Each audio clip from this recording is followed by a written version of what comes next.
जळगाव शहरातील गुड्डू राजा नगरातील निर्मला रेसिडेन्सी जवळ दुचाकीवर आलेल्या अज्ञात 2 जणांनी शतपावली करणाऱ्या महिलेच्या गळ्यातील 1 लाख रुपये किमतीचे सोन्याचे मंगळसूत्र खेचून चोरून दुचाकीने पसार झाल्याची घटना घडली आहे। या प्रकरणी एमआयडीसी पोलीस ठाण्यात अज्ञात 2 जणांविरोधात गुन्हा दाखल करण्यात आला आहे। याबाबत अधिक माहिती अशी की उषा शशिकांत हिंगोनेकर वय 57 राहणार निर्मला रेसिडेन्सी गुड्डू राजा नगर जळगाव या महिला आपल्या कुटुंबांसह वास्तव्याला आहेत।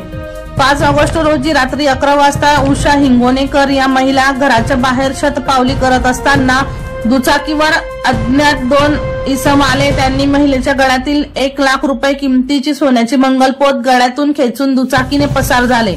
ही घटना घडल्यानंतर महिलेने आरडाओरड केली, परंतु तोपर्यंत चोरटे मुद्देमाल घेऊन पसार झाले।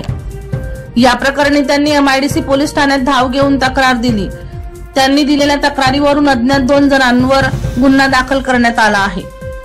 वर्षा लोहार यांचा रिपोर्ट V1 लाईव्ह जळगाव।